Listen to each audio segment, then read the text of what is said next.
Hello friends, അകലെ latest review. Ritika ഇങ്ങനെ വലിയ സങ്കടത്തോടെ ഇങ്ങനെ ആലോചിച്ചുകൊണ്ടിരിക്കുവാണ്. അപ്പോഴങ്ങോട്ട് വന്ന സരസ്വതി അമ്മ ഋതിയോട് ചോദിക്കുക, അയ്യേ, അച്ഛനിങ്ങനെ ചെറുതായിട്ടൊന്ന് വഴക്ക് പറഞ്ഞെന്നും പറഞ്ഞ് ഇങ്ങനെ പെൺമക്കൾ ഇങ്ങനെ വന്നിരിക്കുവോ? അച്ഛൻ എന്നെ ചെറുതായിട്ടൊന്നും അല്ല അമ്മമ്മ വഴക്ക് പറഞ്ഞത്. അമ്മമ്മ കേട്ടില്ലല്ലോ. യാതൊരു ബന്ധവുമില്ലാത്ത ഒരാളോട് സംസാരിക്കുന്ന പോലെ അച്ഛൻ എന്നെ ചീത്ത പറഞ്ഞത്. അമ്മാമ്മയ്ക്ക് ഇതൊക്കെ ഒരു തമാശയായിട്ടേ തോന്നും, പക്ഷേ ഇത് അനുഭവിക്കുന്ന എനിക്കല്ലേ വിഷമം അറിയൂ. ഋതികയുടെ ഈ പരിഭവം പറച്ചിൽ കേട്ടിട്ട് സരസ്വതി അമ്മ പറയാ, എൻ്റെ മോളെ, ഞങ്ങളൊക്കെ അച്ഛനൊന്ന് വഴക്ക് പറയാൻ കൊതിച്ചിട്ടുണ്ട്. ഇവിടെയാണെങ്കിൽ ഇപ്പോൾ അച്ഛനൊന്ന് വഴക്ക് പറഞ്ഞ് നിന്നെ കരച്ചിൽ. ഋതിക ഇങ്ങനെ സങ്കടത്തോടെ പറയാം, അമ്മമ്മയൊന്നും മിണ്ടാതിരിക്കുന്നുണ്ടോ?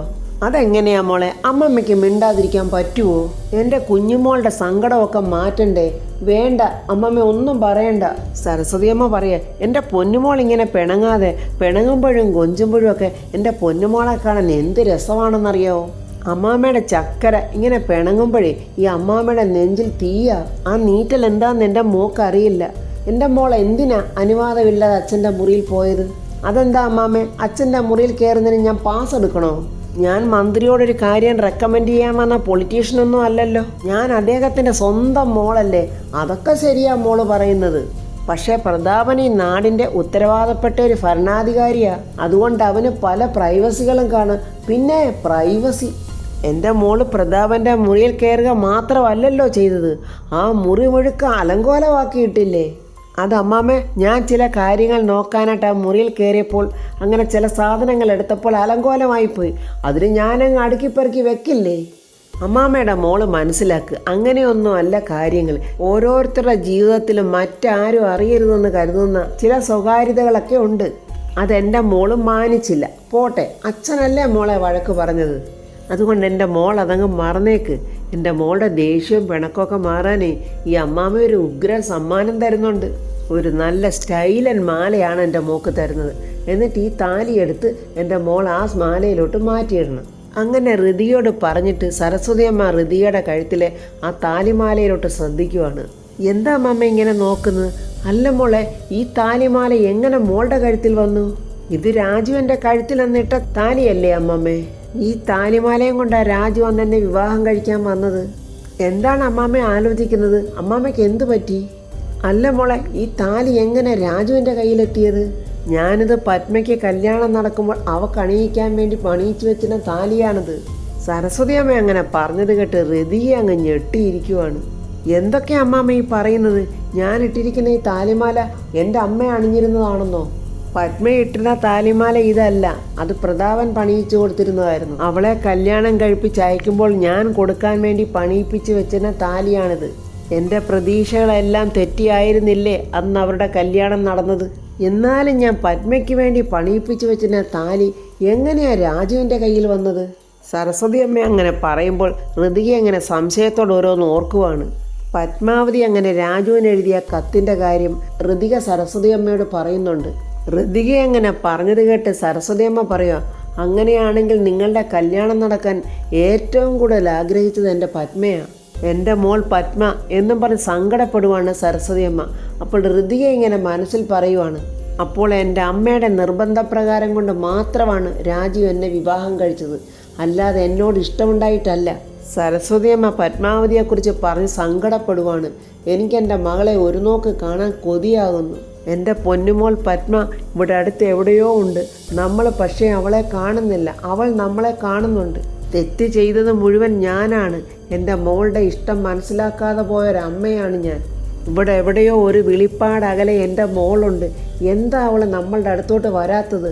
അതാണ് എനിക്ക് എത്ര ആലോചിച്ചിട്ട് മനസ്സിലാകാത്തത്. ഋതിക അങ്ങനെ ഓർക്കുവാണ്. എന്നിട്ട് മനസ്സിൽ പറയുന്നു, മീര എന്ന പേരിൽ എൻ്റെ അമ്മ എൻ്റെ അടുത്ത് വന്ന് എന്നെ ജീവന തുല്യം സ്നേഹിക്കുക തന്നെ ചെയ്തു. സരസ്വതി അമ്മ സങ്കടം സഹിക്കാനാകാതെ പൊട്ടിക്കരയുവാണ്.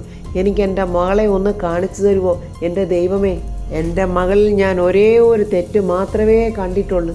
എൻ്റെ സങ്കല്പത്തിനനുസരിച്ചൊരു വിവാഹ ജീവിതം അവൾ തിരഞ്ഞെടുത്തില്ല എന്നുള്ള ഒരു തെറ്റ് മാത്രമേ എൻ്റെ പൊന്നുമോൾ ചെയ്തിട്ടുള്ളൂ.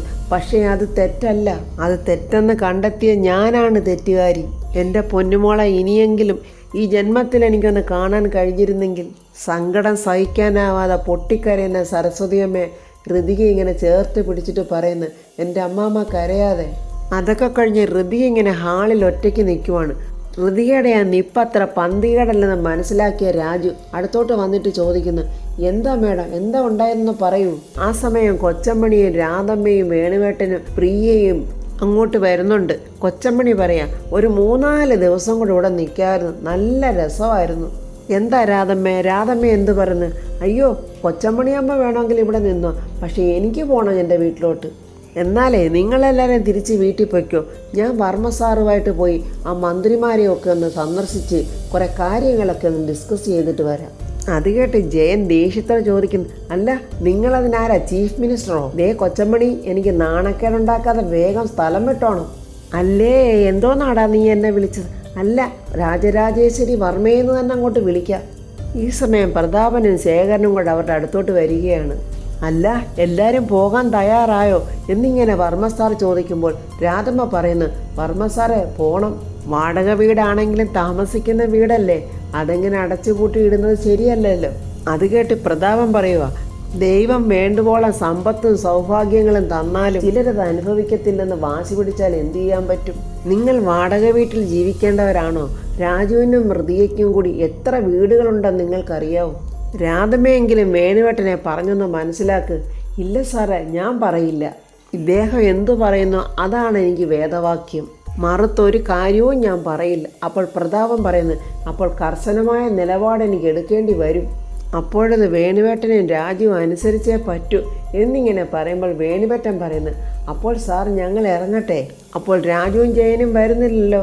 രാജുവിനാണെങ്കിൽ ഓഫീസിൽ പോകണം, ജയനാണെങ്കിൽ ഇപ്പോൾ ചേച്ചിയുടെ PA അല്ലേ. അങ്ങനെ അവരെല്ലാം പോകാനായിട്ട് റെഡിയാകുമ്പോൾ നമ്മുടെ ശേഖരൻ പറയുന്നുണ്ട്, ചേട്ടൻ പറഞ്ഞത് വേണുവേട്ടൻ സീരിയസ് ആയിട്ട് എടുത്തില്ലെങ്കിലും രാധമ്മ അത് സീരിയസ് ആയിട്ട് എടുക്കണം കേട്ടോ. അവിടുത്തെ ആ വാടക വീട് മാറണം എന്നിങ്ങനെ പറയുമ്പോൾ പ്രതാപൻ ചോദിക്കുന്നുണ്ട്, ശേഖര ഇവർക്ക് പോകാനുള്ള കാർ റെഡിയല്ലേ? റെഡിയാണ് ചേട്ടാ എന്നിങ്ങനെ ശേഖരനും പറയുന്നുണ്ട്. അങ്ങനെ അവരെല്ലാവരും സന്തോഷത്തോടെ അങ്ങനെ യാത്ര പറഞ്ഞ് പോകാനായിട്ട് ഒരുങ്ങുമ്പോൾ ഋതിക പെട്ടെന്ന് വേണുവിനോട് പറയുന്നു, അങ്കിളെ എനിക്ക് ഓഫീസ് വരെ ഒന്ന് പോകേണ്ട കാര്യമുണ്ട്, എന്നിട്ട് ഞാനങ്ങ് വന്നോളാം. ശരി മോളെ എന്ന് പറഞ്ഞിട്ട് അവരങ്ങനെ യാത്രയാവുകയാണ്. രാജുവിനെ മൈൻഡ് ചെയ്യാതെ ഇങ്ങനെ ഇരിക്കുന്ന ഋതിയെ കണ്ടിട്ട് പെട്ടെന്ന് രാജു ചോദിക്കുന്നു, മേഡം ഞാൻ ഓഫീസിൽ കൊണ്ട് വിടണ്ടേ? വേണ്ട താങ്ക്സ് എന്ന് പറഞ്ഞ് ഋതിയെ ദേഷ്യത്തോടെ റൂമിലോട്ട് കയറി അങ്ങ് പോവുകയാണ്. രാജുവിനാകെ മനസ്സിലൊരു വെപ്രാളം. എന്തു പറ്റി മേഡത്തിന്? എന്നോടുള്ള പരിഭവം പിണക്കമൊന്നും മാറിയില്ലേ ഇതുവരെ ആയിട്ടും എന്നൊക്കെ ഇങ്ങനെ രാജു ആണോന്ന് ചിന്തിക്കുവാണ്. അതൊക്കെ കഴിഞ്ഞ് ഋതിയെ ഇങ്ങനെ രാജുവിൻ്റെ വീട്ടിൽ വന്നിട്ട് രാജുവിനെ ഫോൺ ചെയ്ത് വിളിക്കുവാണ്. രാജുവാണെങ്കിൽ ബൈക്കിൽ ഇങ്ങനെ പൊയ്ക്കൊണ്ടിരിക്കുവാണ്. പെട്ടെന്ന് ബൈക്ക് ആ സൈഡിലോട്ട് ഒതുക്കിയിട്ട് ഫോൺ അറ്റൻഡ് ചെയ്യുകയാണ്. മേഡം എന്നിങ്ങനെ രാജു പറയുമ്പോൾ ഋതിക പറയുന്നു, എനിക്ക് രാജുവിനോട് അല്പം സംസാരിക്കാനുണ്ട്, ബീച്ചിലോട്ടൊന്ന് വരാൻ പറ്റുമോ? അതിനെന്താ, വരാമല്ലോ മേഡം എന്നിങ്ങനെ രാജു പറയുമ്പോഴത്തേക്കും ഋതിക ഫോൺ കട്ട് ചെയ്യുവാണ്. രാജു മനസ്സിൽ പറയുന്നു, മേഡം ഇപ്പോഴും വലിയ സീരിയസിൽ തന്നെ ആണല്ലോ. എന്തായിരിക്കും? എന്തായാലും മേഡത്തിൻ്റെ പിണക്കം മാറ്റണം. മേഡം എന്നോട് പിണങ്ങുമ്പോൾ നെഞ്ചിനകത്ത് നീറിപ്പുകയുന്ന വേദനയാണ്, അതെനിക്ക് സഹിക്കാൻ പറ്റില്ല എന്നിങ്ങനെ മനസ്സിൽ വിചാരിച്ചുകൊണ്ട് നിൽക്കുമ്പോഴാണ് അടുത്തൊരു കട കാണുന്നത്. ആ കടയിൽ നിറയെ റോസാപ്പൂക്കളൊക്കെ ഇരിക്കുന്നു. മേഡത്തിന് റോസാപ്പൂ വലിയ ഇഷ്ടമാണല്ലോ, റോസാപ്പൂ മേടിച്ചുകൊണ്ട് കൊടുത്ത് ഇണക്കാം എന്നൊക്കെ വിചാരിച്ചുകൊണ്ട് രാജു ആ കടയിൽ ചെന്ന് റോസാപ്പൂ വാങ്ങിക്കുവാണ്. അങ്ങനെ രാജു റോസാപ്പൂവൊക്കെ വാങ്ങിച്ചുകൊണ്ട് അങ്ങോട്ട് പോവുകയാണ്. ഈ സമയം ബീച്ചിൽ രാജുവിനെ കാത്ത് ഋതിക ഇങ്ങനെ നിൽക്കുവാണ്. ബൈക്കിൽ അങ്ങോട്ട് വന്ന രാജു ഋതികയെ ഒന്ന് ശ്രദ്ധിച്ചിട്ട് ആ റോസാപ്പൂ ഋതികയെ കാണാതെ ഇങ്ങനെ പുറകിലോട്ട് മറച്ചു പിടിച്ചുകൊണ്ടാണ് വരുന്നത്. രാജു അങ്ങനെ ഋതികയുടെ അടുത്ത് വന്നിട്ട് മേഡം എന്നിങ്ങനെ വിളിക്കുമ്പോൾ ഋതിക ദേഷ്യത്തിൽ തന്നെ നിൽക്കുവാണ്. ഋതിക ചോദിക്കുന്നു, എന്താ രാജു, ഞാൻ രാജുവിനെ ഇവിടേക്ക് വിളിച്ചത് വല്ല ബുദ്ധിമുട്ടുമായോ? എന്താ മേഡം ഇങ്ങനെയൊക്കെ പറയുന്നത്? ഋതിക പറയുന്നു, അങ്ങനെയൊക്കെ പറയേണ്ട സിറ്റുവേഷൻ ഉണ്ടായതുകൊണ്ടാണ് രാജു. മേഡത്തിന് എന്താ എന്നോട് അല്പം അകൽച്ച ഉള്ളതുപോലെ തോന്നുന്നല്ലോ, അതെന്താ സത്യമല്ലേ രാജു? ഞാൻ അതിനെക്കുറിച്ചൊക്കെ അല്പം സീരിയസ് ആയിട്ട് സംസാരിക്കാൻ വേണ്ടി തന്നെ രാജുവിനെ ഇങ്ങോട്ട് വിളിച്ചു വരുത്തിയത്. ഇവിടെയാവുമ്പോൾ പരിചയക്കാരുടെ ശല്യമൊന്നും ഉണ്ടാവില്ലല്ലോ, രാജുവിന് പോകാൻ തിടുക്കമൊന്നും ഇല്ലല്ലോ. എനിക്ക് തിടുക്കമൊന്നും ഇല്ല മേഡം. മേഡം പറഞ്ഞോ? രാജു വന്ന് എൻ്റെ കഴുത്തിൽ താലി കെട്ടിയില്ലേ, മനസ്സോടെ അല്ലാതെയെങ്കിലും. അത് കേട്ട് രാജു ഇങ്ങനെ മേഡം എന്നിങ്ങനെ വിളിക്കുവാണ്. രാജു അന്നെൻ്റെ കഴുത്തിൽ താലി കെട്ടാൻ കാരണം എൻ്റെ അമ്മയല്ലേ? ഋതിക അങ്ങനെ ചോദിച്ചതും രാജു അങ്ങ് ഞെട്ടി ആകെ ടെൻഷനോടിങ്ങനെ ഋതികയെ തന്നെ നോക്കി നിൽക്കുവാണ്. എന്താ രാജു, ഞാൻ ചോദിച്ചത് കേട്ടില്ലേ? അന്ന് എന്നെ രാജു കല്യാണം കഴിച്ചത് എൻ്റെ അമ്മ പറഞ്ഞിട്ടല്ലേന്ന്. എന്താ മറുപടി ഇല്ലേ രാജു? രാജു പറയുക, മേഡം പറഞ്ഞത് ശരിയാണ്. ഞാൻ മേഡത്തിൻ്റെ അമ്മ തന്ന താലി കൊണ്ടാണ് മേഡത്തിനെ അന്ന് ഞാൻ വിവാഹം കഴിച്ചത്. ഋതിക കരഞ്ഞോണ്ട് പറയുന്നു, മീര എന്ന പേരിൽ വന്ന ആ സ്ത്രീ എൻ്റെ അമ്മയാണെന്ന് രാജുവിന് നേരത്തെ അറിയാമായിരുന്നു അല്ലേ? അയ്യോ ഇല്ല മേഡം, എനിക്ക് സത്യമായിട്ടും അറിയില്ലായിരുന്നു. ഇല്ല, രാജു നുണയാ പറയുന്നത് എന്നും പറഞ്ഞ് ഋതിക കരയുവാണ്. രാജു ഒരു നുണയന, എന്നോട് കള്ളവാ പറഞ്ഞ് എന്നും പറഞ്ഞ് ഋതിക കരയുമ്പോൾ രാജു ഇങ്ങനെ ആകെ ചുറ്റുപാടും നോക്കുവാണ്, ആൾക്കാരൊക്കെ നോക്കുന്നുണ്ടോ എന്ന്. മേഡം, ഇതൊരു പബ്ലിക് പ്ലേസ് ആണ്, ആൾക്കാരൊക്കെ ശ്രദ്ധിക്കട്ടെ, എങ്കിലും എനിക്ക് പറയാതിരിക്കാൻ പറ്റുമോ? രാജു എന്നെ പറ്റിക്കുമായിരുന്നു അല്ലേ? മേഡം, ഞാൻ പറയാം, അത് കേൾക്കാനുള്ള ക്ഷമ മേഡം ഒന്ന് കാണിക്കണം. വേണ്ട രാജു, ഇനി രാജു ഒന്നും എന്നോട് പറയണ്ട, എനിക്കൊന്നും കേൾക്കുകയും വേണ്ട. മേഡം കേട്ടേ പറ്റൂ. മേഡത്തിൻ്റെ തെറ്റിദ്ധാരണ മാറ്റേണ്ടത് ഇപ്പോഴെൻ്റെ ആവശ്യമാണ്. അതുകൊണ്ട് മേഡം ഇത് കേൾക്കണം എന്നും പറഞ്ഞ് രാജു പറയുവാണ്. അന്ന് അമ്മയുടെയും ആ രമ്യയുടെയും ശല്യം സഹിക്കാൻ വയ്യാതെ മേഡത്തിനെ ഞാൻ മറന്നുകൊണ്ട് നാട് വിട്ട് പോകാൻ തന്നെ അങ്ങ് തീരുമാനിച്ചു. അങ്ങനെ ഞാനൊരു കത്തെഴുതി വീട്ടിൽ വെച്ചിട്ട് രാത്രിയിൽ വീട് വിട്ടിറങ്ങി പോകാനായിട്ട് എൻ്റെ വണ്ടി എടുത്ത് സ്റ്റാർട്ട് ചെയ്യാൻ നോക്കുമ്പോഴാണ് ഞാൻ ആ കത്തനകത്തിരിക്കുന്നത് കാണുന്നത്. അങ്ങനെയാണ് രാജുവിന് പത്മാവതി എഴുതിയ ആ കത്തും ആ താലിയും കിട്ടിയതെന്നൊക്കെ രാജു പറയുവാണ്. ഇതാണ് മേഡം സത്യം എന്നൊക്കെ രാജു പറയുമ്പോൾ ഋതിക അത് വിശ്വസിക്കുന്നില്ല. ഇല്ല, ഞാനിത് വിശ്വസിക്കത്തില്ല, രാജു പറയുന്നത് നുണയാണ്. എനിക്കറിയാം രാജു എൻ്റെ അമ്മയെ അന്വേഷിക്കുന്നത് എന്തിനാണെന്ന്, എന്നെ ഉപേക്ഷിക്കാനല്ലേ. അയ്യോ മേഡം, എന്തൊക്കെയായി പറയുന്നത്? ഞാൻ എൻ്റെ മേഡത്തിനെ ഉപേക്ഷിക്കാനെന്നോ? എന്തൊക്കെയാ, ഇതൊക്കെയാണോ ചിന്തിച്ചു കൂട്ടുന്നത്? അങ്ങനെ തന്നെയാ രാജു, എൻ്റെ അമ്മയെ കണ്ടുപിടിച്ചിട്ട് എന്നെ എൻ്റെ അമ്മയുടെ കയ്യിൽ ഏൽപ്പിക്കാനല്ലേ? എനിക്ക് നന്നായിട്ട് വ്യക്തമായിട്ടുണ്ട് രാജു ഇനി കള്ളം പറയണ്ട. അതുകൊണ്ട് തന്നെയാ രാജു ഇതുവരെ എന്നെ ഭാര്യയായിട്ട് സ്വീകരിച്ചിട്ടില്ലാത്തത്. സത്യമായിട്ടും അങ്ങനെയൊന്നും അല്ല മേഡം എന്നും പറഞ്ഞ് രാജു ഋതികയുടെ കയ്യിലോട്ട് കയറി പിടിക്കുമ്പോൾ ഋതിക കൈയങ്ങ് തട്ടി മാറ്റിയിട്ട് പറയുന്നു, തൊട്ടു പോകരുത് തന്നെ, എനിക്കിനി രാജുവിനെ കാണണ്ട എന്നും പറഞ്ഞ് ഋതിക കരഞ്ഞോണ്ട് പോവുകയാണ്. രാജു പുറകിന് മേഡം എന്നും പറഞ്ഞുകൊണ്ട് പോവുകയാണ്. ഋതിക അങ്ങനെ ദേഷ്യത്തോടെ കരഞ്ഞുകൊണ്ട് പോകുന്നത് കണ്ട് പെട്ടെന്ന് രാജു കയ്യിൽ മറച്ചു വെച്ചിരുന്ന റോസാപ്പൂ അവിടെ കളഞ്ഞിട്ട് മേഡം എന്ന് പറഞ്ഞ് വിളിച്ചുകൊണ്ട് പുറകിന് പോകുന്നുണ്ട്.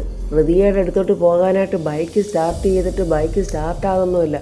രാജു അങ്ങനെ ഉന്തി തള്ളിക്കൊണ്ട് ബൈക്കുമായിട്ട് പോവാണ്. മേഡം അവിടെ നിൽക്കി, വേണ്ട ആൾക്കാരൊക്കെ ശ്രദ്ധിക്കുന്നുണ്ട്. മേഡത്തിന് എന്ത് സങ്കടവും ദേഷ്യവും ഉണ്ടെങ്കിൽ ഞാൻ അതിന് മാപ്പ് പറയുന്നു. പ്ലീസ് മേഡം, എന്നോടിങ്ങനെ കാണിക്കരുത്, മേഡം വന്ന് വണ്ടി കയറ് എന്ന് പറഞ്ഞ് രാജു ഋതികയുടെ കയ്യിൽ കയറി പിടിക്കുമ്പോൾ എൻ്റെ കയ്യിൽ നിന്ന് വിടാനല്ലേ പറഞ്ഞത്? എൻ്റെ പൊന്ന് മേഡമല്ലേ, എന്തെങ്കിലും പിണക്കമുണ്ടെങ്കിൽ അത് നമുക്ക് വീട്ടിൽ ചെന്ന് പറഞ്ഞ് തീർക്കാമല്ലോ.